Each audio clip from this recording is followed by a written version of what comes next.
Anderson is a veteran journalist, author of many books, including Lawrence in Arabia, War, Deceit, Imperial Folly, and the Making of the Modern Middle East. Welcome. Thank you, Chelsea. Thanks. Scott, you must be delighted with the reviews this book is getting. It's gotten terrific reviews. It's funny. There was one negative review in Wall Street Journal. I just saw about 10 minutes ago that there's a new Wall Street Journal that's very favorable. So, so it's kind of a clean sweep so far.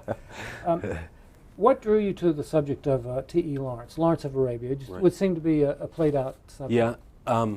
Well, I've been a war correspondent for 25 years, and doing that work in the modern era, you inevitably spend a lot of time in the Middle East. And what I found very quickly in spending time there was that invariably, if you have a detailed conversation with somebody, no matter their political or secular background, invariably they trace the problems in the region back to the peace that was imposed at the end of World War I. And so it was always in my mind that I would love to kind of get off the streets for a while and really explore that period of history. And it was sweetened by knowing that T.E. Lawrence was very key in what happened in that part of the world. But yes, it was daunting at first to think of how to approach it in a different way. There have been 70 or 80 biographies done on Lawrence over the years.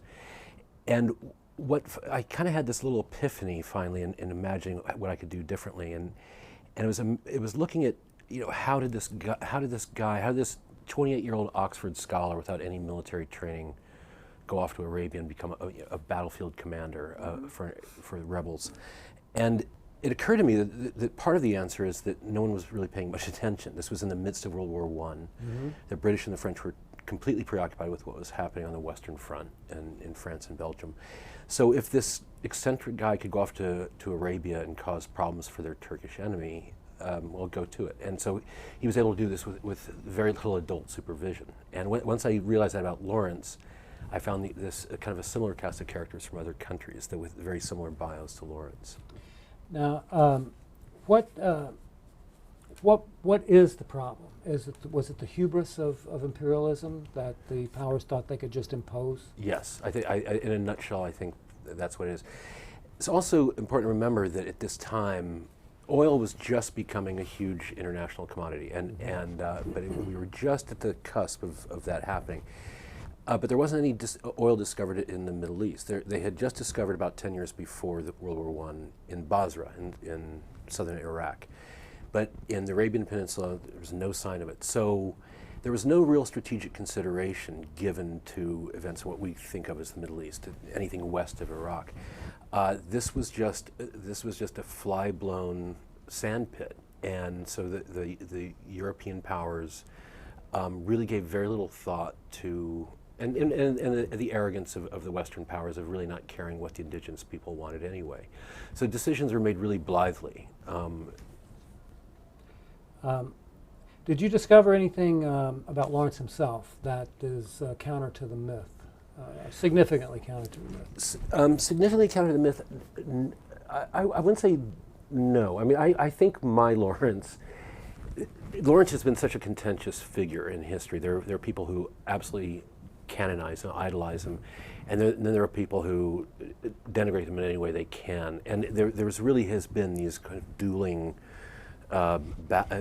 forces over the Lawrence biography, and I think I am somewhere in the middle, tilting towards admiring him. He was absolutely brilliant, but a very prickly personality, and he clearly did things during the war that we would consider today to be war crimes. As well as in his identification with the Arabs and against his own government, the British government committed what would certainly constitute treason today. So he is a bit controversial, and people who biographers tend to idolize Lawrence. That stuff, the war crimes, the treason, is papered over a bit. So you just have a more complex portrait. I think so. Yeah, I think so. A more human portrait. What role did he play in creating the problems that we have today, or was he opposed to those things? He was opposed to them.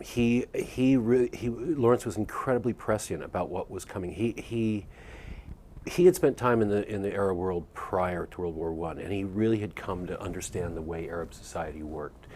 uh, maybe especially the way the clan and tribal structures worked. And he foresaw that if the European imperial powers, specifically the British and the French, if they ever tried to impose their colonial rule on this part of the world, it was going to be a disaster. And he warned against that time and time again, and it was just completely ignored. How did you get at the truth? I mean, you read all the other books, and where did you go to supplement that? I went to government archives all around the world, but especially in Britain. The National Archives in London is the British. I think have saved every piece of paper from the 14th century on. So I spent months going through the National Archives in England, and it was very important to do that because when you have a really controversial figure like Lawrence, and a number of controversies that come up when you look at this period of history, the creation of Israel, the Armenian massacres or genocide, it's really important to go back and look at the primary sources, because if you don't do that, you're just repeating the distortions or mistakes, or in some cases outright lies of people who've come before you. Now, this was at the end of the Ottoman Empire. That's right. Yeah. Is there one fundamental mistake, one key mistake that the powers made when they put the place back together after World War I? Well, I think the mistake they made was ever thinking that that a Muslim world, the Arab world, could be controlled by the Western European Christian world. I think that was their fundamental mistake. I think they should have, as they had promised, and this was the promise that Lawrence tried to uphold, that if the British had upheld the promise they had made to the Arabs to give them independence, it's not like this would have been a utopia, but certainly things would have worked much better than they did. The big mistake they made was thinking that this region would respond to Western control. And what problems do we have today that can be traced directly back, that are just magnified versions of those mistakes? I think virtually all the mistakes of today. I mean, not only was there the imperial carving up, but in 1917 there was the Balfour Declaration, which acted as the spur for Jewish immigration into Palestine and the eventual creation of Israel.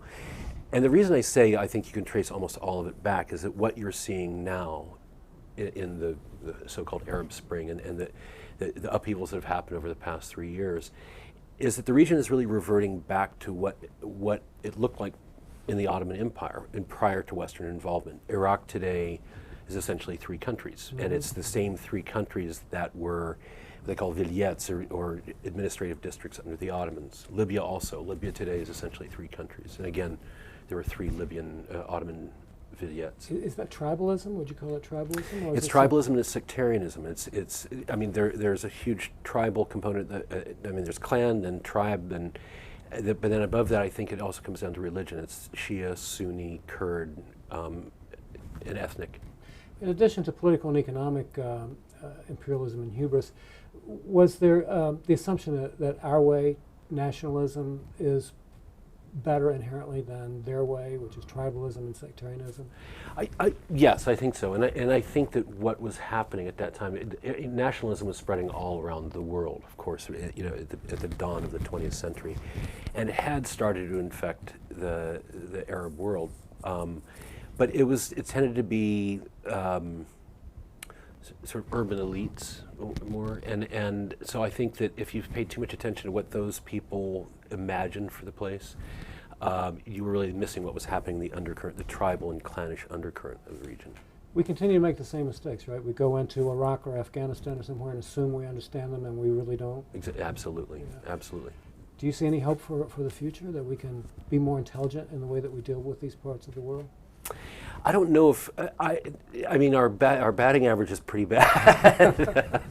I don't know if I see much hope for. I mean, I think long term I see hope for the region, and it goes to this very process of disintegration that I was talking about. I really think that maybe 30 years from now, the map of the Middle East is going to look radically different than the map we see today, and maybe when these places go back to their component parts.